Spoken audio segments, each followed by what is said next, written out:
السلام علیکم ورحمۃ اللہ وبرکاتہ. بسم اللہ الرحمن الرحیم.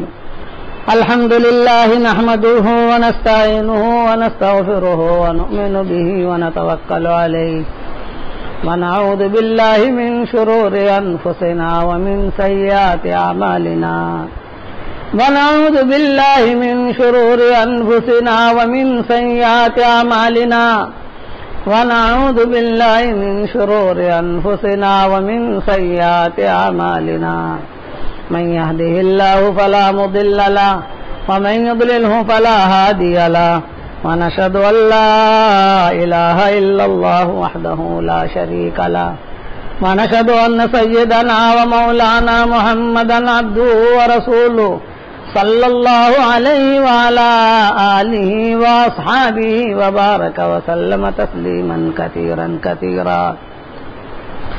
أما بعد فأعوذ بالله من الشيطان الرجيم. بسم الله الرحمن الرحيم.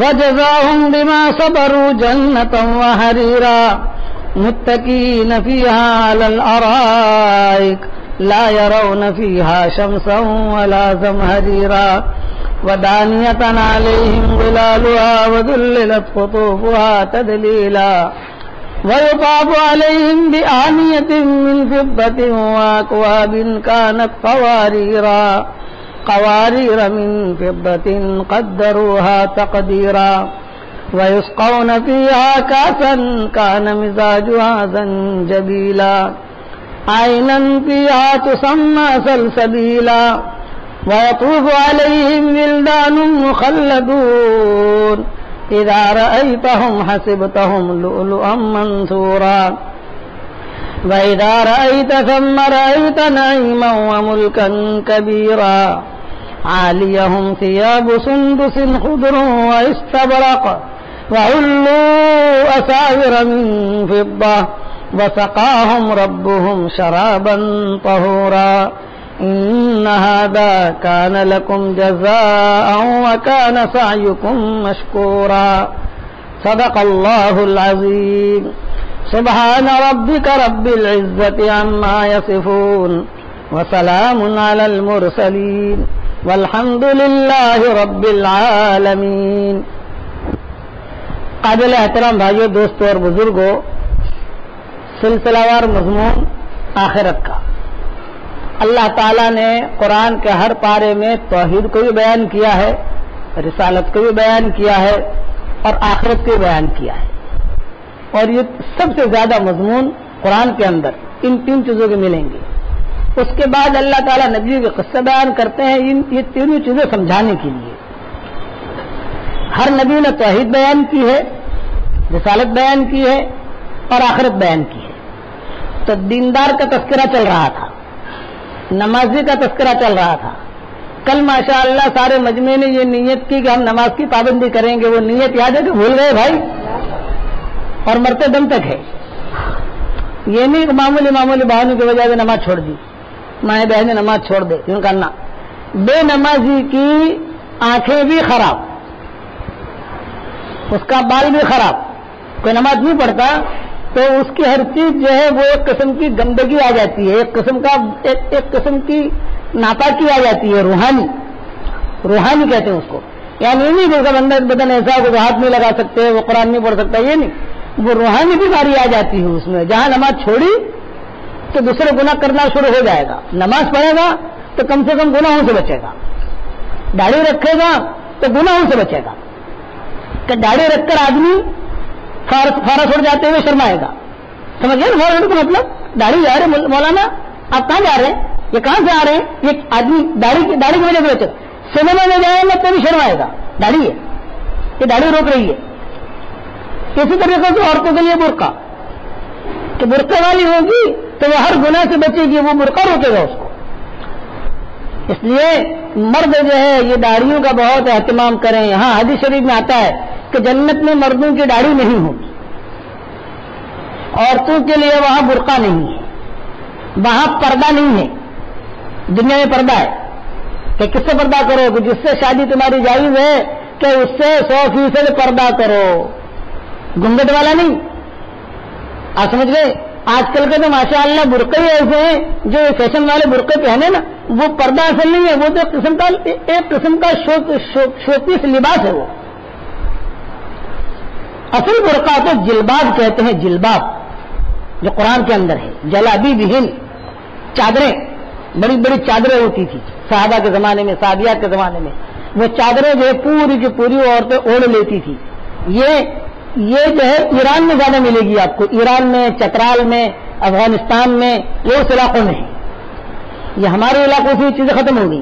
ہمارے علاقوں میں الگ قسم کے کسی جگہ کوئی برقع، کسی جگہ کوئی برقع، چلو بھائی نہ پہنے اس سے اچھا پہننا ہی ہے بھائی، اوڑھنا ہی ہے، لیکن اصل پردہ وہ ہے کہ وہ صرف ایک آنکھ دکھائی دے۔ حرم شریف میں آتی ہے وہ عورتیں، تو میرے گھر والوں کو دکھاتا ہوں، دیکھو اصل برقع جو شرعی برقع ہے وہ یہ ہے جلابی، کہ وہ جو ہے پوری چادر اوڑھ کر اس طریقے سے چلے کہ صرف ایک آنکھ جو ہے وہ دیکھنے کے لیے کہ رستے میں کہیں کھڈا تو نہیں ہے، کہیں وہ نہیں ہو۔ تو عورتیں جو ہے یہ پردے کا اہتمام کریں، برقع یہ الگ چیز ہے، پردہ یہ الگ چیز ہے۔ برقع پہن کر تو جو ہے وہ تو باہر نکلے گی، لیکن پردہ ہمارے یہاں ایک بہت بڑی چیز چلی ہے، میرے ماموں کے لڑکے سے کیا پردہ، یہ تو میرا بھائی ہے، چچا کا لڑکا ہے میرا بھائی ہے، پھوپھی کا لڑکا یہ تو میرا بھائی ہے، یہ تو پھوپھی کا بہن ہے، میری بہن ہے، پردہ نہیں کرتی کیوں؟ لیکن ان سے نکاح جائز ہے، چچا کی لڑکی سے نکاح جائز، چچا کے لڑکے سے نکاح جائز، پھوپھی کے لڑکے سے جائز، پھوپھی کے لڑکے، تو ان سے شرعاً پردہ ہے۔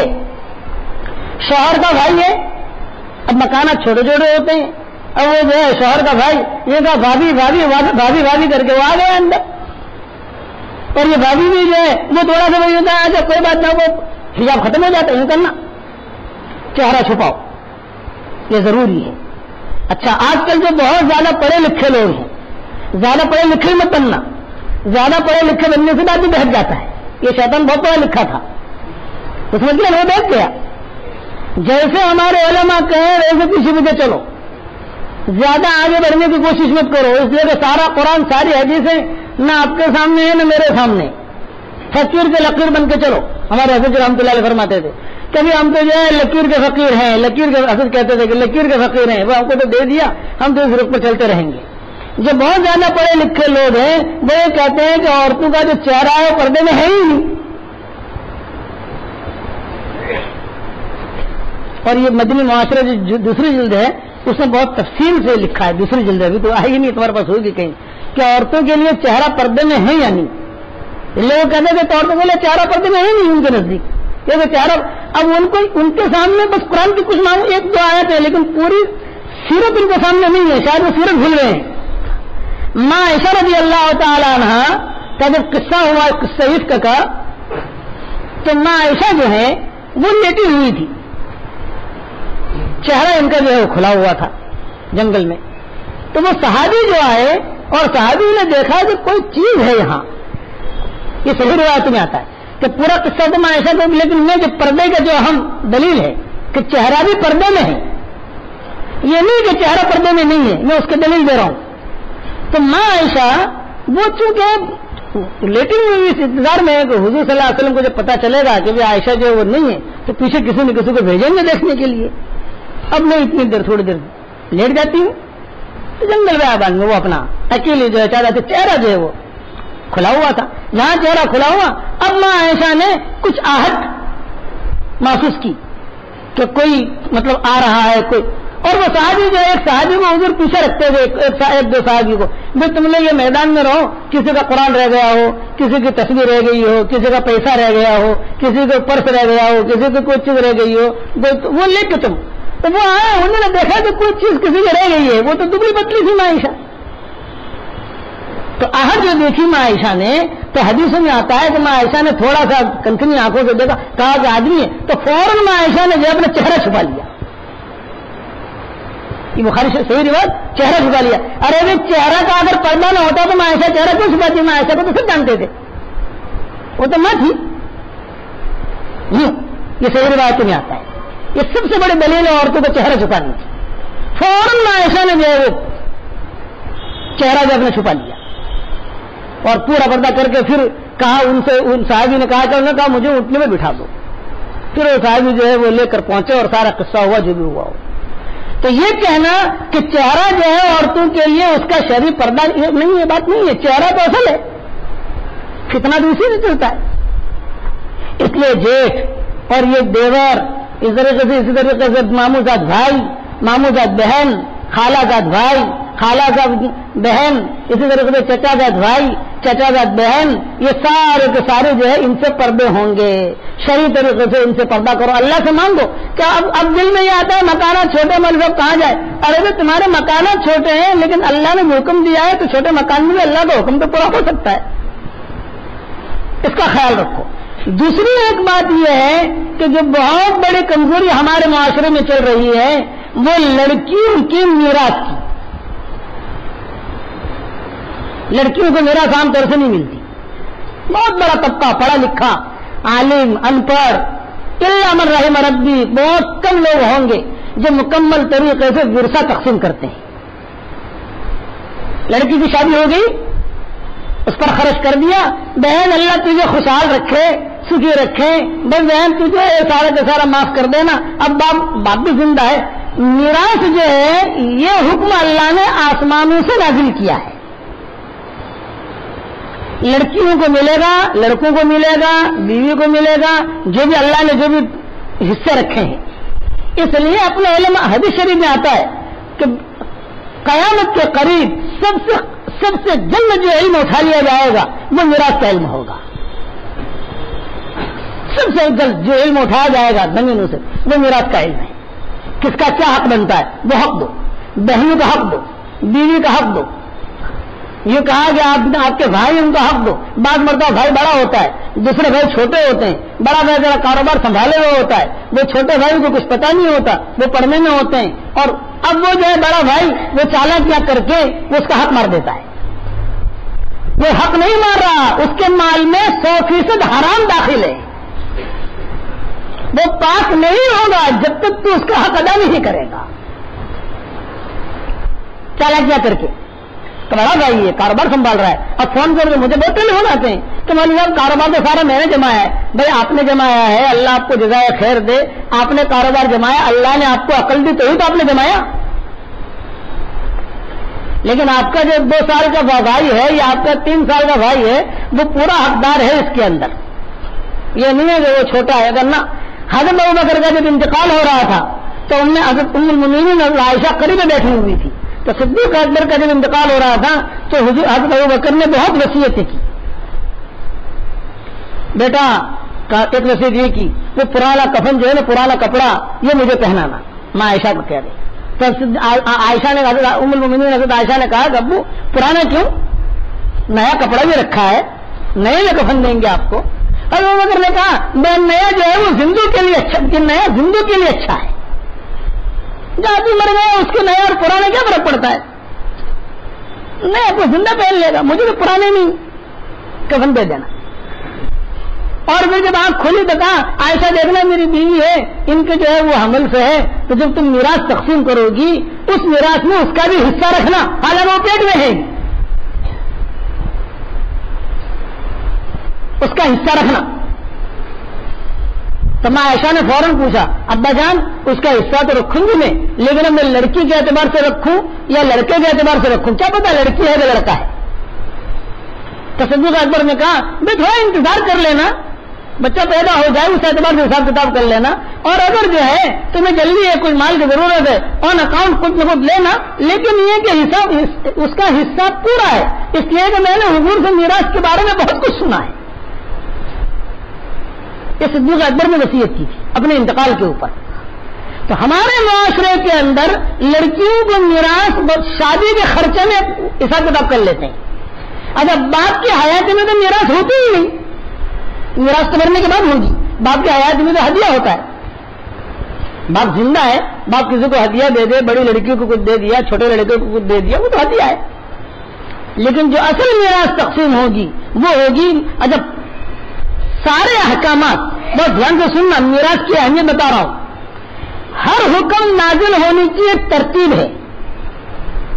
نماز کے بارے میں تو اللہ تعالیٰ نے خالی اتنا کہہ دیا نماز پڑھو، بس ظہر کی 4 پڑھو، عشاء کی 4 پڑھو، مغرب کی 3 پڑھو، فجر کی 2 پڑھو، عصر کی 4 پڑھو، یہ قرآن میں نہیں ملے گا آپ کو.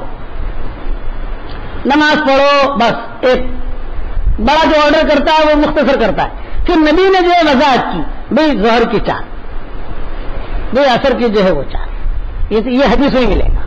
مغرب کی 3، عشاء کی 4، فجر کی 2، یہ نبی بتایا تھا.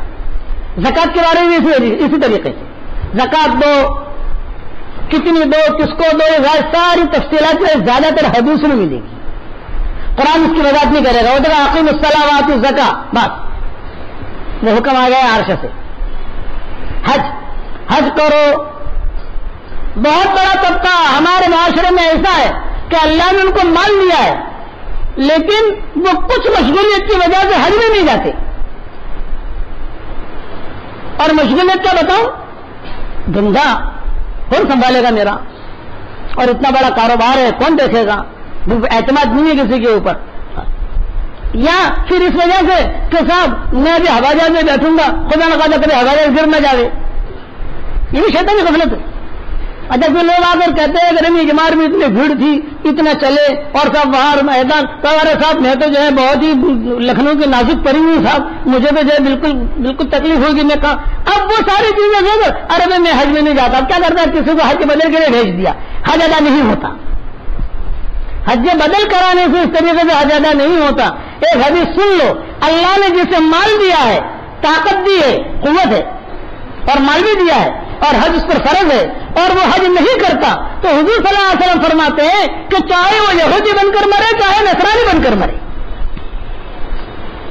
حج کی نیت کرو کہ اللہ نے مال دیا ہے، اچھے سے ٹور جاتے ہیں ماشاءاللہ، بھلے پیسہ خرچ ہو، لیکن میں آپ خود حج کو جا فرض ادا کرو. بیوی پر حج کرو گے اس کو بھیجو کہ میری بیوی پر حج فرض ہے بھائی جاؤ. اور کس پر حج کرو گے؟ جس پر زکات فرض ہے، جو زکات نکالتا ہے باقی مال اس سے بچ جاتا ہے، طاقت ہے اس کے پاس، صحت ہے، اب حج کے لیے جاؤ، اللہ نے دیا آپ کو، اللہ کا. اسی لیے حضور صلی اللہ علیہ وسلم نے بڑی وعید کی، بڑی وعید فرمائی، وعید بتائی کہ مال دیا ہے، طاقت دی ہے، راستہ بھی آسان ہے، کوئی رکاوٹیں نہیں ہے. بے رکاوٹیں اور خدا نخواستہ بیماری آ گئی نہیں جا سکتا، یا حالات ہندوستان کے ملک کے ایسے بن گئے کہ کوئی ہندوستان کے باہر نہیں جا سکتا، وہ معذوریاں ہیں کہ اسے جو ہے حدث و حادث، روکنے والے نے روک لیا، بیماری میں روک لیا، بڑھاپے میں روک لیا. لیکن بڑھاپے میں کوئی معذوری نہیں ہے. آج کل اگر اللہ آپ کمزور ہے کسی خادم کو لے لو ساتھ، حج ضرور کرو گے انشاءاللہ بھائی. ہاں اللہ نے مال دیا ہے، اور اگر مال نہیں دیا ہے تو بھی کوشش کرو کہ کم سے کم اللہ کے گھر جا کے دیکھ لیں، کیا کم سے کم اللہ کے گھر جا کے دیکھ لیں، مدینہ منورہ جا کے دیکھ لیں، نبی کے گھر جا کے دیکھ لیں. اللہ تعالیٰ ہم سب کو وہاں پہنچایا، آپ کے ساتھ بار بار پہنچائے. تو یہ میراث کی بات میں سمجھا رہا تھا. سارا مجمع یہ نیت کرے کہ علماء کے پاس بیٹھ کر ہمیں جو ہے کس کا کیا حق بنتا ہے وہ پورا ادا کرنا ہے اور چکانا ہے. آپ کے والد کا انتقال ہوا، 10 سال ہو گئے، آپ نے بہن کا حق ادا نہیں کیا. آج مسئلہ پتا چلا کہ میرے بہن کا بھی حق ہے اور میرے چھوٹے بھائیوں کا بھی حق ہے. اب 10 سال میں آپ کا کاروبار بہت بڑا ہے، تو جتنا کاروبار آپ کا بڑا ہے ان سب میں یہ شرعی اعتبار سے جو حق بنتا ہے یہ پورے پارٹنر ہیں. اس لیے جو بھی اچھا عالم ہو تم آپ کے بمبئی کے اندر، ان کے بعد بیٹھو، تم بھی ورثے کے مسائل بتاتے ہو، یہ مفتی التوا سے پوچھ لو کہ ان کے پاس جا کے بھائی اتنے میرے لڑکے ہیں، اتنے میرے لڑکیاں ہیں، بھائی اتنا یہ ہے، اتنا میرے پاس مال ہے. اگر جو ہے سارا مال نہ بتا سکے بعد مطلب آدمی نہیں بتا دے گا 100 کروڑ کا مالک ہو کہ 50 کروڑ کا مالک ہو، بتانے کی ضرورت بھی نہیں ہے. لیکن آپ خالی ایسا تو رفلی انداز سے کر سکتے ہو کہ مفتی صاحب میرے پاس جو ہے 50 روپئے ہیں اور اتنے میرے کتنے روپئے آئیں گے، پھر آپ جو ہے کیلکولیٹر کر کے حساب کر لو آ جائے گا. میرے پاس 100 روپئے ہیں، مجھے لاکھ روپیہ ہے، لاکھ روپئے میں جو ہے میری اتنی بیٹیاں ہیں، اتنے میرے بیٹے ہیں، یا اتنے میرے بھائی ہیں، یہ ہے میں اتنی پراپرٹی ہے، سب کا کتنا آتا ہے ذرا حساب کر کے بتا دینا آپ. اس لیے تو میں میراث کی فضیلت سمجھا رہا تھا. قرآن میں جو احکامات نازل ہوئے ہیں، نماز پڑھو، 4 رکعت پڑھو، 2 رکعت پڑھو، یہ تفصیل حدیث بتائے گی. حج کرو، بس اتنا، کیسے کرو کیا کرو ساری تفصیل حدیث بتائے گی. روزہ رکھو، لیکن کیسے رکھو، کون سا روزہ توڑے گی، کون سا، یہ ساری تفصیل حدیث بتائے گی. میراث میں ایسا نہیں ہے. میراث میں اللہ نے خالی یہ نہیں کہا کہ تم میراث دو بس یہ نا، بلکہ میراث کا معاملہ تو ایسا ہے کہ اللہ نے خود حساب کتاب کر کے وہاں سے بھیج دیا، خود حساب آ گیا. قرآن میں یہ ایک ہی چیز کا حساب تفصیل سے آیا ہے، اور ایسا پاک صاف حساب آیا. اور وہ بھی ایک عورت ذرے بن گئی. پہلے ہماری شریعت میں عورتوں کو میراث نہیں ملتی تھی آخر تک. مکی زندگی میں بھی میراث تھی ہی نہیں، مدنی زندگی میں بھی بہت سال گزر گئے، عورتوں کو جو ہے میراث کا کوئی معاملہ نہیں ہوتا تھا. حضور صلی اللہ علیہ وسلم اتنی بات کہتے تھے کہ مجھے جو ہے دو چیزوں کا بہت ڈر ہے. آپ فرماتے دو کمزور چیزوں کا مجھے بہت ڈر ہے میری امت پر، کہ دو کمزور چیزوں پر یہ پریشان کریں گے. تو صحابہ نے پوچھا کون؟ یہ کہا ایک تو یتیم کے مال کا مجھے بہت ڈر ہے کہ یہ اس میں گھپلے بازی کریں گے لوگ، کہ یتیم ہے. اور ایک عورتوں کا مجھے بہت ڈر ہے کہ عورتوں میں زیادتیاں کریں گی. اسی لیے معاملہ کا رحمان حکم کہا کہ زیادتیاں کریں گے، ستائیں گے، پریشان کریں گے، معمولی بہانوں کے اوپر ماریں گے، کریں گے. یہ مجھے دو مال ضعیفین کا جملہ حدیث میں آتا ہے. تو میراث جو ہے وہ تھی نہیں عام طور سے. تو حضور صلی اللہ علیہ وسلم ایک مرتبہ غزوہ احد کے بعد یا کسی غزوے کے بعد حضور صلی اللہ علیہ وسلم تشریف لے جا رہے تھے. تو ایک صحابی تھے، ان کا نام حدیثوں میں آتا ہے اوس ابن ثابت. یہ شہید ہو گئے. ان کی بیوی جوان تھی، یہ بیوہ ہو گئی. دو لڑکیاں تھیں، ایک لڑکا. دو لڑکیاں ایک لڑکا. تو یہ اوس ابن ثابت کے جو بھائی تھے یہ آئے بھابھی کے پاس اور کہا بھابھی اللہ تعالیٰ تمہارا اجر بڑھائے، اوس کا تو انتقال ہو گیا، وہ تو شہید ہو گئے، اب جو ہے ہم تو آئے ہیں تمہارے پاس، یہ سارا مال رکھا ہے، یہ دو لڑکیاں ہیں، ان کو تو کچھ ملے گا نہیں، اس لیے لڑکیاں ہیں، تم کو بھی کچھ نہیں ملے گا اس لیے کہ تم عورت ہو، یہ لڑکی کو بھی کچھ نہیں ملے گا اس لیے کہ یہ چھوٹا ہے، بڑا ہوتا تو باپ کی وجہ سے ملتا. یہ بھائیوں نے کہا کہ چار ہو تم، بھابھی، دو لڑکیاں، ایک لڑکا، تو لڑکیوں کو کچھ نہیں ملے گا، یہ لڑکیاں ہیں، تم کو کچھ نہیں ملے گا، تم عورت ہو. یہ لڑکیوں کو کچھ نہیں ملے گا اس لیے یہ چھوٹا ہے، بڑا ہوگا پھر آئے گا، اس لیے یہ سارا مال ہمارا بھائی ہے. یہ کہہ کر سارا مال لے کر وہ چل دیے. ارے بیچاری بیوہ اکیلی بیٹھی رونے لگی. میں کیا کروں، کس کو کہوں؟ بیوہ جو ہوتی ہے وہ پرسان حال نہیں، میں کس کو کہوں؟ اتنے میں بس یہ قصہ ہوا اور حضور صلی اللہ علیہ وسلم کو اس گلی سے گزر ہوا اپنے کسی اور کام سے. جہاں قریب سے گزرے آپ صلی اللہ علیہ وسلم جب کسی گلی سے گزرتے تھے تو روایتوں میں یہ آتا ہے کہ گلی میں چھوٹے چھوٹے بچے لڑکیاں زور زور سے کہتے تھے جا رسول اللہ، جا رسول اللہ، جا رسول اللہ، اللہ کے نبی آگے، اللہ کے نبی آگے. ایک جرمٹ جمع ہو جاتا تھا، جوانوں کا، مردوں کا، عورتوں کا. عورتیں برقعے کے ساتھ نکل آتی تھی، اللہ کے نبی ہمارے گلی میں آئے، ہمارے گلی میں آئے. آپ صلی اللہ علیہ وسلم صحابہ کے ساتھ اپنے کسی کام سے جا رہے تھے، کوئی صحابی بیمار تھے یا کوئی مسئلہ تھا، ان کی عیادت کے لیے جا رہے تھے کوئی خاص کام سے، اور وہاں اس گھر کے قریب سے گزر رہے تھے. یہ عورت نے اوس ابن ثابت کی بیوہ نے سن لیا کہ حضور میرے گھر کے قریب سے گزر رہے ہیں. حضور صلی اللہ علیہ وسلم گزرنے لگے تو یہ بیوہ نے زور سے کہا السلام علیکم یا رسول اللہ. حضرت عمر ساتھ تھے. حضرت عمر سے کہا کہ عمر یہ آواز کہاں سے آئی؟ حضرت عمر نے کہا اس مکان میں سے آئی ہے. تو آپ دروازہ، آپ کو پتا نہیں یہ اوس ابن ثابت کا مکان ہے، اس مکان میں گئے تو اوس ابن ثابت کی جو بیوہ تھی اس نے کہا کہ میں اوس ابن ثابت کی بیوہ ہوں اور اوس ابن ثابت جو ہے اس غزوے میں شہید ہو گئے ہیں، تو میں نے آپ کو کھڑا کیا صرف ایک معروضہ ہے، ایک درخواست ہے. میں مال نہیں چاہتی، یہ بیوہ بات رکھ رہی ہے، میں مال نہیں چاہتی، میں یہ نہیں چاہتی کہ مجھے مال ملے.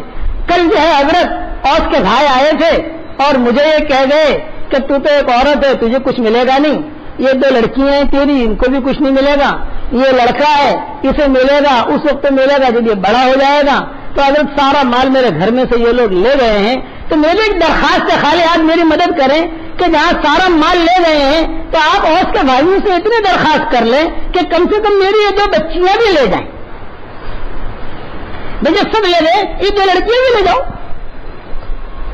ان کو پالیں پوسیں بڑا کریں، ان کی شادی کراویں، ان کی تربیت کریں. میں رہوں گی، میرا لڑکا رہے گا، میں اس کی تربیت کر لوں گی، اس لڑکی کی، ہماری زندگی گزار لیں گے. تو یہ تو میری درخواست ہے حضرت، آج اس میں میری مدد کریں. کاش کے بھائیوں کو بلائیں اور ان سے کہہ دیں کہ سارا مال تم لے گئے ہو تو بھائی یہ 2 لڑکیاں بھی لے جاؤ. حضور نے جب یہ بات سنی تو آپ کو رونڈا کھڑا ہو گیا، رونے لگے، اور حضور کی زبان سے جملہ نکلا کہ تیری بات کا جواب میں نہیں دیتا، تیری بات کے جواب کا میں آسمانوں سے انتظار کر رہا ہوں، میں نہیں دیتا، میں خاموش ہوں کہ تیری بات کا جواب میں انتظار کر رہا ہوں، آسمانوں سے کوئی وحی آئے گی. اور چونکہ حضور کا دل بھر آیا، جس کام سے جا رہے تھے حضور نے صحابہ سے کہا کہ واپس چلو. دل ہی تو ہے نہ سنگ و خشت، شاعر کہتا ہے دل ہی تو ہے نہ سنگ و خشت، درد سے بھرنائے کیوں، ہم روئیں گے 1000 بار، کوئی ہمیں رلائے کیوں.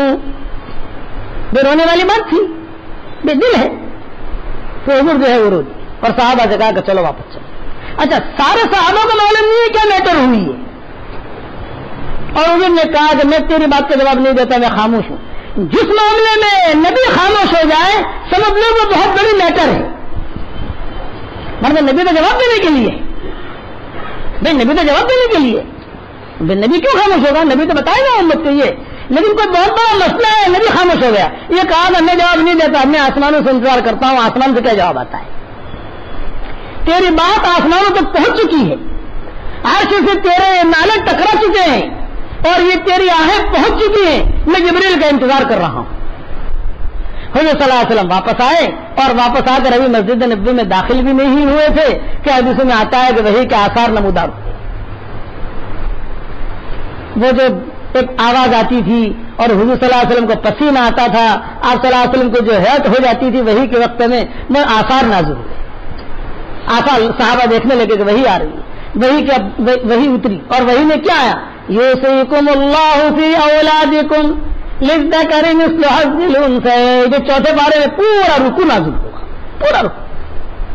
جب پورا رکوع نازل ہو گیا اور حضور صلی اللہ علیہ وسلم پوری وحی کو جو ہے محفوظ کر چکے، آپ نے فرمایا بھائی بلاؤ اوس کی بیوہ کو بلاؤ، اوس کی بیوہ کو بلاؤ، اوس کی بیوہ کو بلاؤ. اور بلایا، اور بلا کر کہا بہت مبارک ہے تو عورت، تیری وجہ سے قیامت تک کی عورتوں کا میراث میں حصہ ہو گیا. اور حضور نے پورا رکوع پڑھ کے سنایا کہ دیکھو اس کو اتنا، اس کو اتنا، اس کو اتنا، اس کو اتنا، اس کو. یہ بہت بڑی چیز ہے کہ اللہ نے صرف ایک حکم ہے اللہ کا ایسا کہ جس میں اللہ تعالیٰ نے مکمل حساب کر کے بھیج دیا، ہندی کی چندی کر کے بھیج دی پوری، تاکہ کوئی جو ڈنڈی نہ مارے اس میں، سمجھے نا، کوئی ڈنڈی نہ مارے کہ نہ تیرا تو یہ تھا، تیرا تو یہ تھا، تیرا تو یہ تھا. آج کل یہ لوگ ہیلے حوالے بہت کرتے ہیں، چونکہ پیسہ نکلتا ہے. بہن کو کہہ دیں گے بہن یہ پوٹلی ہے، بچوں کو ایسے بھی قصے میرے پاس آئے. میں نے خود بیان کیا رہا مسجد میں نے کہا میراث یہ بہت ضروری ہے، دے دی ہے تو بہت اچھا، نہیں دی ہے تو دو. باپ کا انتقال ہو گیا اور اگر تم نے کچھ دھاندلیاں کی ہیں، کچھ چالاکیاں کی ہیں تو چالاکیاں دنیا میں تو چل جائیں گی، وہاں نہیں چل سکتی. ارے مولوی صاحب کئی دکانیں بن گئی تو کیا فرق پڑتا ہے، تیری بہن بھی پارٹنر ہے. ارے مولوی صاحب میں جو ہے کچھ نہ کچھ کر کے دے تو کچھ نہ کچھ کر کے کیوں بھائی، جتنا بنتا ہے اتنا دے. حساب کتاب نہ آتا ہو تو کیلکولیٹر لے لے، کسی اچھا آدمی کو پوچھ لے. پھر اس نے کہا کہ مولوی صاحب میں نے میراث ادا تو کی تھی، وہ خود کہہ رہا ہے، شاید بیان میں ہوگا بھی وہ آدمی. اس نے خود نے کہا کہ مولوی صاحب میرے بہنوں کی میراث ادا تو کی تھی لیکن تھوڑی ڈنڈی ماری تھی. میں نے کہا ڈنڈی کیسے ماری تھی ذرا سمجھا؟ تو اسے کہا ڈنڈی ایسے ماری کہ میری 5 بہنیں تھیں تو میں نے 5 بہنوں کو ایک پوٹلی، اس میں کتنے پیسے وہ تو بتایا نہیں، یہ بہن آپ کو پوٹلی دیتا ہوں، اللہ نے آپ کو تو بہت خوشحال گھر میں شادی کروائی ہے اور آپ کو تو جو ہے دنیا نے مال بھی ہے آپ کے پاس، بھائی یہ پوٹلی لے لو اور مجھے ہدیہ کر دو واپس. تو بہن بیچاری چھوٹی تھی تو کر دیا. اب بہن جب بڑی ہوئی تو میرے لگو یہ تو میرا باپ کا حق تھا، یہ تو میری ماں کا حق تھا، یہ تو میری میراث تھی. اب سب مسئلے پوچھے، مسئلے بنا یہ تو میں اس نے کہا مطلب اس کے بعد تو میں نے اتنا کاروبار کیا، میرے کا سب میں پارٹنر ہے، ایسی میرا سے نہیں ہوتی. باقاعدہ کہو 1 لاکھ روپیہ تیرا ہے، 2 لاکھ روپیہ تیرا ہے، 3 لاکھ روپیہ تیرا ہے، جو بھی ہے کہ یہ اس کا ہے، یہ اس کا ہے، یہ اس کا ہے. اگر آپ کے دل میں آتا کہ مطلب ایسا کریں گے تو غریب ہو جائیں گے. اللہ تعالیٰ کا حکم غریب کرنے کے لیے نہیں ہوتا.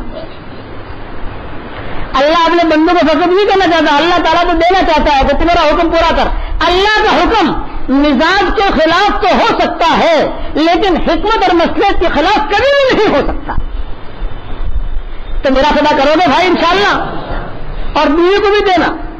بعض مرتبہ آدمی جو ہے وہ بیوی کو نہیں دیتا، اصلی بیوی کو نہیں دیتا، بعض مرتبہ بھائیوں کو نہیں دیتا. جو جس کا حق بنتا ہے دو اس کو. کل قیامت کے میدان میں سارے حقوق معاف ہو جائیں گے، بندوں کے حقوق معاف نہیں ہوں گے. یا اللہ جس کا معاف کرا دے. بعض نیک لوگ ہوں گے، بعض نیک لوگ کہ جن کے میٹر میں اللہ خود داخل ہو جائیں گے، جنہوں نے معافی مانگ لی. جیسے کئی مجمع ایسا ہے جنہوں نے ماں باپ کو پریشان کیا. اب لوگ ماں باپ کا انتقال ہو گیا، اب کیا کریں صاحب؟ یہ کہ ماں باپ کے لیے استغفار کرو. تم نے ان کا حق مارا ہے، ان کے لیے استغفار کرو، ان کی قبر کی زیارت کرو. جمعہ کے دن ان کی قبر پر جاؤ، 15ویں شب میں ان کی قبر پر جاؤ، شعبان کی جمعہ کے دن جاؤ، ان کے لیے خود دعا استغفار کرو. اور جب تم خود دعا استغفار کرو، دعا کرو گے، استغفار کرو گے تو اللہ تمہارا ان کا معاملہ اللہ خود حل کرائے گا. لیکن جو آدمی یہ نہیں کرے گا تو اللہ اس کی میٹر میں نہیں پڑے گا. اللہ کہیں گے تو نے میرا جو حق ضائع کیا ہے یہ اللہ میں نے معاف کر دیا، لیکن اس کا حق، کہ تیری بیوی کا حق، تیرے بھائیوں کا حق، تیرے پارٹنر کا حق، تیرے پڑوسی کا حق، تیرے اس کا حق، حقوق، یہ بہت بڑی چیز ہے. عبداللہ بن مبارک امیر المومنین فی الحدیث یہ حدیثیں لکھتے تھے. میں حقوق سمجھا رہا ہوں، حدیثیں لکھتے تھے. انہوں نے اپنے شاگرد سے کہا بھائی میری قلم خراب ہو گئی ہے، مجھے ذرا قلم دو. شاگرد نے قلم دی، ان کا خاص مرید تھا، قلم دی. وہ لکھنے لگے. لکھتے لکھتے وہ قلم جو ہے وہ بھول گئے، اپنے جھولے میں رکھ دی. سفر شروع ہوا، خراسان پہنچے. وہاں سے جہاں شاگرد رہتا تھا وہاں سے خراسان 1200 کلومیٹر. وہاں گئے، بیوی میں جو ہے وہ جیسے گھر جاتے تھے، بیوی جو ہے سامان وغیرہ دیکھتی ہے کرتی ہے، تو وہ قلم نکلا. حضرت یہ قلم عبداللہ مبارک نے کہا انا للہ و انا الیہ راجعون. ہو یہ تو میرے شاگرد کا ہے. چل میرا سامان تیار کر، گھوڑا تیار کر، چل جلدی سے واپس. حضرت کہاں جا رہے؟ یہ کہا اس کو قلم دینے جا رہا ہوں.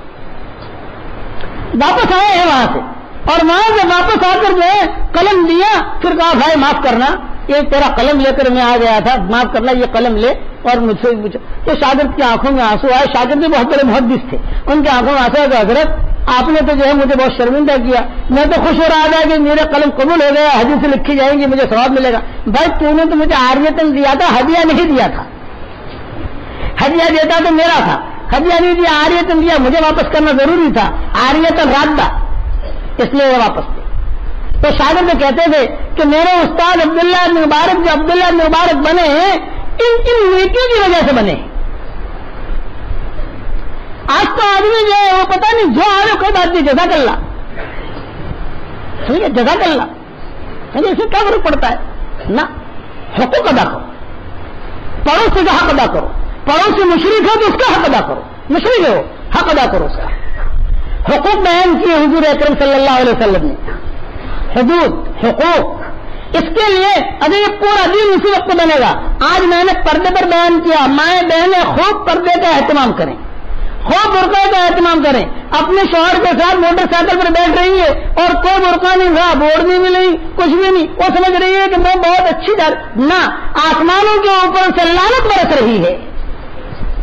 شوہر خوش ہو رہا ہے، میں میری بیگم کو لے کے جا رہا ہوں، صاحب کے دونوں میاں بیوی کیسے جا رہے ہیں. دنیا والے کہہ رہے ہیں کہ کتنے خوشحال ہیں، اور آسمان والے کہہ رہے ہیں کہ یہ ملعون ہیں. بغیر برقعے کے نکلے تو لعنت کرتے ہیں فرشتے. خوشبو لگا کر عورت نکلے فرشتے لعنت کرتے ہیں.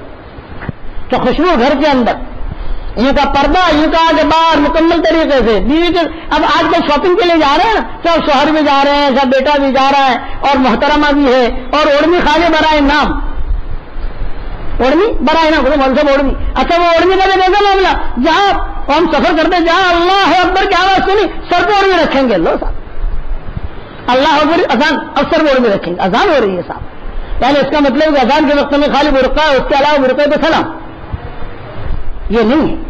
اس لیے پردے کا اہتمام کرو اپنے بھائی. بلکہ علماء نے لکھا ہے کہ بھائی اگر گنہگار ہے یا ایسا آدمی جس سے شادی کرنا جائز نہیں ہے، بھائی ہے، چچا ہے، ماموں ہے، حقیقی، یہ کہنا کہ جن کے ساتھ نکاح جائز نہیں ہے لیکن وہ گنہگار ہے، بے دین ہے، تو بھی محققین کہتے ہیں پھر بھی اس سے خلوت میں بیٹھ کر بات کرنے سے احتراز کرو. شریعت نے تو اتنی سخت تاکید کی ہے. اور مولانا اشرف علی تھانوی رحمۃ اللہ علیہ، اللہ ان کی قبر کو نور سے منور فرمائے، وہ تو فرماتے تھے کہ ایک بس کے سیٹ کے اوپر ایک عورت بیٹھی اور وہ اٹھی ہے اور وہ گرماہٹ بھی اس کے بدن کی ہے، یہ کوئی مرد نہیں بیٹھے یہاں پر جب تک وہ گرماہٹ دور نہ ہو جائے. بولے میں تو اتنی احتیاط کرتا ہوں، ہمارے بزرگوں نے اتنی احتیاط بتائی ہے. اور آج ماشاء اللہ میرے من کو دیکھو ہماری بہنیں ملیں گی اور زیادہ پڑھے لکھے ہیں نا. اور یہودیوں نے غیروں نے سب سے بڑا زہر یہ داخل کیا اسلامی معاشرے کو ختم کرانے کا، وہ مخلوط تعلیم. یہ مخلوط جو تعلیم ہے کالجوں کی یا اسکولوں کی، لڑکے لڑکیاں ساتھ میں، لڑکے لڑکیاں ساتھ میں کہ جہاں مرد ہے وہاں عورت، عورت کو بھی کندھا پہ کندھا چلنا چاہیے صاحب. کتنا بات کہہ کر کہ عورت کو بھی کندھا پہ کندھا چلنا چاہیے، اتنی بات کہہ کر جو ساتھ کر دیا اس میں سارا بگاڑ آ گیا. نسل ختم ہوگی، روحانیت ختم ہوگی. اس لیے روحانیت کو واپس لاؤ. پردے کا بہت اہتمام کرو. جتنے اگر عورتیں پردے کا اہتمام نہیں کرتے تو آپ پردہ کر لو بھائی، مرد پردہ کر لیں، کیا فرق پڑتا ہے؟ مرد نہ جانے. یہاں تک علماء نے لکھا ہے کہ عورت کی آواز بھی عورت، کہ گھر پر آپ کے شوہر کا دوست آتا ہے اور وہ گھنٹے مار کے پوچھتا ہے میرے بھائی ہیں کہ نہیں ہے، یہ کہا کہ اچھا میٹھا جواب مت دو بلکہ بڑا کڑوا جواب دو، دوسرے مرتبہ وہ آنے ہی نہیں. فون کر دی تو میٹھی میٹھی بات مت کرو. یہ عورتوں کے بارے میں کہا گیا کہ سوتل کے عورت کی آواز جو ہے وہ بھی عورت ہے. اسی لیے کہا کہ آپ کبھی بھی اپنی بیوی کا نام بھی مت لو کسی کے سامنے، بلکہ پکارنا ہے کیا کہ پکارو فلانے کی بہن، ہارون کی بہن، موسیٰ کی بہن، عبداللہ کی بہن، عبداللہ کی ماں. یہ نہیں اس کا نام لے رہے ہو، اس کا نام نہیں پڑتا ہے، چھپاؤ. یہ چیز چھپانی کی ہے. اسی لیے کہا کہ جو ہے عورت کے لیے بہت ضروری ہے کہ پردے کا مائیں بہنیں بہت اہتمام کریں اور شرعی جو مسائل ہو سب اور چھوٹی چھوٹی کتابیں پردے کے بارے میں، مفتی امین صاحب کی بھی کتاب ہے پردے کی اہمیت کے اوپر، اسے دیکھو. مفتی امین پالم پوری کی بھی ہے، مفتی سعید پالم پوری کی بھی ہے. میں نے اس مضمون پر کوئی کتاب لکھی نہیں ہے، اللہ کو توفیق دے گا تو اس کو لکھیں گے انشاءاللہ. یا ہو سکتا ہے کہ تھوڑا سا 10ویں جلد آ رہی ہے اس میں پردے کا بھی کچھ لکھ لیں ہے مضمون، تاکہ پتہ چل جائے گی. بہت بڑا طبقہ ایسا ہے کہ جو چہرے کو پردے میں لاتا ہی نہیں ہے، چہرہ پردے میں نہیں ہے. اب کیا کون سمجھانے ان کو؟ اور قرآن کی آیتیں پیش کریں گے صاحب، لا يبدين زينتهن الا ما ظهر منها بل يضربن بخمورهن على جيوبهن ولا يبدين زينتهن الا لبعولتهن. پردے کے احکامات ایسے ہیں جو تفصیل سے قرآن میں نازل ہوئے ہیں. اس کے لیے کراؤ گے پردہ بھائی. اور اگر بہنیں تمہاری نہ کرے تو تم خود پردہ کر لینا. اور تم خود پردہ کرنا کیسے؟ مردوں کا پردہ کا برقع پہننا نہیں ہے، مردوں کا پردہ یہ کہ وہ آج آگے ہی نہیں کہ بات بھی نہ ہو کہ گناہ بھی نہ ہو. اور داڑھی میں رکھواؤ گے انشاءاللہ. اچھا اب یہ دیندار بنا، میراث میں دو گے انشاءاللہ. ہاں جاتے ہی پوچھ لو، مسئلے معلوم نہ ہو تو جو بھی مفتیان کرام ان سے پوچھ لو یا مفتی حذیفہ سے پوچھ لو، ان کے پاس چلے جاؤ کہ میری اتنی بہنیں ہیں اتنے بھائی، یہ بتا دو مفتی صاحب کتنا نکلتا ہے، تاکہ میں دیکھوں کہ قیامت کے میدان میں کیوں گنہگار بنوں، خواہ تھوڑے پیسوں کے لیے کیوں گنہگار بنوں. حقوق ادا کرو. ہاں اگر کوئی غلطی ہو گئی ہے، اب ایک چھٹکداری بتا رہا ہوں آپ کو، ایک بات بتا رہا ہوں شرعی کنارہ سے. بعض مرتبہ آدمی بہت آگے چلا گیا، بھائی بھی مر گیا، بیوی بھی مر گئی، بچے بھی مر گئے، کس کو دے سارا جو بکھر گیا، کچھ پتا نہیں ہے، 100 سال ہو گئے، گڑبڑ ہو گئی. تو اس کے لیے اب جس کا کس کو جا کر دے مسئلہ آج پتا چلا، اس کی تدبیر بتا رہا ہوں آپ. تدبیر کیا؟ بہت استغفار کرو اور وہ گناہ کو سامنے رکھ کر اللہ سے کہو اللہ پاک اب میرے مال میں جتنے شریک تھے تو مر گئے، کوئی بھی نہیں، ان کے اولادوں میں بھی کوئی نہیں، اولاد زندہ ہو تو جا کر دے دو، نہیں ہے تو اللہ سے کہو کہ اللہ پاک معاف کر دے تو مجھ کو حشر کے میدان میں معاملہ آئے گا تو تم میرا سیٹلمنٹ کرا دینا. یہ حدیث میں آتا ہے فاتقوا اللہ واصلحوا ذات بینکم، یہ قرآن شریف کی آیت ہے، فاتقوا اللہ واصلحوا ذات بینکم. اس کی تفسیر میں مفسرین نے یہ حدیث لکھی ہے کہ حشر کے میدان میں دو آدمی آئیں گے اور ان دونوں آدمیوں کا آپس میں لین دین کا معاملہ ہوگا، ظلم کا، مارنے کا، لین دین کا، حق کا معاملہ ہوگا. اور دونوں میں دنیا میں دشمنی تھی زبردست، اور اس نے ایک نے حق ادا کیا ہے، ایک نے نہیں کیا، تو دونوں اللہ کے سامنے کھڑے ہوں گے. تو جس کا حق باقی ہے وہ اللہ سے کہے گا اللہ میں گنہگار ہوں، اس کے بعد میرے پیسے نکلتے ہیں، میرا یہ نکلتا ہے، اس نے ظلم کیا تھا، اس نے مجھے بہت ستایا تھا، اللہ پاک اس کی نیکیاں مجھے چاہیے، نیکیاں دو، لیکن اب تو مجھے نیکی کی ضرورت ہے. تو اللہ تعالیٰ کیا کہیں گے؟ یہ کہیں گے بھائی دیکھ تیرا حق تو نکلتا ہے، مجھے معلوم ہے، لیکن یہ کہ اگر تو اس کو معاف کر دے تو اللہ میں معاف کیوں کروں؟ ارے مجھے تو جنت میں جانا ہے، لیکن ابھی تو میں اس کو چھوڑنے کا نہیں. اللہ خود مداخلت کر رہے ہیں، یہ حدیث شریف میں ہے. لیکن کب مداخلت کریں گے؟ جب دیکھیں گے کہ اس نے حقیقی توبہ کی ہے. ایسے نہیں کریں گے. اللہ کو معلوم ہے کہ حقیقی رویا ہے کہ نہیں رویا ہے. اللہ کہیں گے دیکھ بھائی تو اس کو معاف کر دے تو جو ہے تیرا بھی بھلا ہو جائے گا، اس کا بھلا ہو جائے گا. اللہ پاک مجھے تو نیکی کی ضرورت ہے، مجھے تو اب وہ سامنے والا آدمی جو ہے وہ کھڑا ہے، وہ کہہ رہا ہے کہ اللہ پاک اگر میری نیکیاں اس کے پاس گئی تو مجھے تو جہنم میں جانا پڑے گا. اللہ نے ٹھہر میں کرتا ہوں، تو فکر تو ٹھہر. اب دونوں کھڑے، قاتل مقتول، ظالم مظلوم، ایک کا ہاتھ دینا ہے ایک کا ہاتھ لینا ہے، سمجھ گئے نا. اللہ تعالیٰ اس کو کہیں گے دیکھ میں تجھے پھر اللہ تعالیٰ خود بات کریں گے، ریکویسٹ کہتے ہیں اس کو، حکم نہیں دیں گے، اللہ تعالیٰ خود کہیں گے کہ دیکھ بھائی تو اس کو معاف کر دے. وہ کہے گا کہ اللہ پاک نے کہا مجھے تو، اللہ کہیں گے دیکھ اگر تو اس کو معاف نہیں کرتا تو میں بھی تجھ کو معاف نہیں کروں گا، میں بھی پکڑوں گا تجھ کو، لیکن میری پکڑ سے بچ نہیں سکتا. اور اللہ پاک معاف کر دیا، کہ اللہ پاک معاف کر دیا، یہ کہ برابر دونوں کا ہو گیا، سب معاف، سب معاف، دل سے چلو دونوں مسافہ کرو. یہ حدیث میں آتا ہے مسافہ کا جملہ نہیں آتا، بلکہ اللہ دونوں کا ہاتھ ملائیں گے، ایک دوسرے کا ہاتھ ملاؤ. چلو تو میں اس کے مسافے سے تعبیر کرتا ہوں، چلو ایک دوسرے کا ہاتھ ملاؤ. اب ہاتھ ملائیں گے، سٹل مین کا ہاتھ ہوتا ہے نا وہ ہاتھ، اور چلو وہ ہاتھ ملاؤ، دونوں نے ہاتھ ملایا، اللہ کہیں گے مضبوطی سے پکڑو اور جبریل دونوں کو جنت میں داخل کر دے. فاتقوا اللہ واصلحوا ذات بینکم. اس کی تفسیر میں دیکھنا یہ حدیث آپ کو ملیں گی کہ اللہ سے ڈرو اور آپس کے اندر معاملہ جو ہے وہ ٹھیک رکھو. چوک ہو گیا غیبت سے بچو، جھوٹ سے بچو، رشوت سے بچو، سود سے بچو، سودی کاروبار سے بچو، زناکاری سے بچو، دھوکہ دینے سے بچو، نگاہوں کے میل سے بچو کہ نگاہوں کو اچھی جگہ استعمال کرو، برے خیالات سے بچو. برے خیالات سے اپنی بیوی سے صحبت کر رہا ہے اور دوسری بھی عورت کا ذہن میں خیال لا رہا ہے، حدیث شریف میں آتا ہے یہ زانی، تو زانی، اس کے خیالات غلط ہیں. لوگ کہہ رہے ہیں کہ بیوی سے صحبت کر رہا ہے، یہ نہیں کر رہا، ہمارے یہاں زانیوں میں شمار ہوتا ہے. اس کو کہتے ہیں خیالات کے گناہ، کہ خیالات کے گناہ لوگ نہیں دیکھتے، اللہ دیکھتے ہیں، فرشتے بھی نہیں دیکھتے. فرشتے کو کیا پتا کیا خیال آ رہا ہے اس کو، لیکن اللہ ان اللہ وکان اللہ بما تعملون خبیرا ان اللہ بما تعملون بصیر یعلم خائنۃ الاعین وما تخفی الصدور. دل میں جتنا خیال گزرتا ہے ہم اس کو پڑھ لیتے ہیں. اب یہ دیندار بنا، دیندار بنتے ہی سب سے پہلا جو اجر ملے گا، سب سے پہلا یہ بتا رہا ہوں، سب سے پہلا جو اجر ملے گا نیکی کی طرف آدمی کا قدم اٹھے گا. موت اچھی آئے گی، دنیا میں برکت ہوگی، اولاد میں برکت ہوگی، اولاد فرما بردار بنے گی، بیوی فرما بردار بنے گی، شوہر اچھا ملے گا، پڑوسی اچھا ملے گا، اللہ تعالیٰ اس کا ہاتھ پکڑے گا.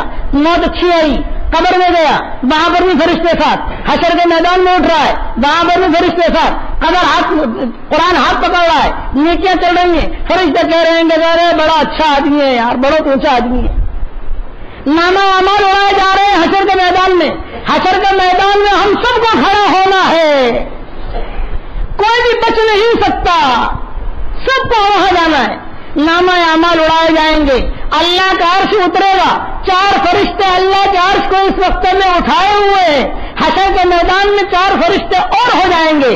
کتنے فرشتے ہو گئے بھائی؟ 8. اللہ کا عرش اترے گا،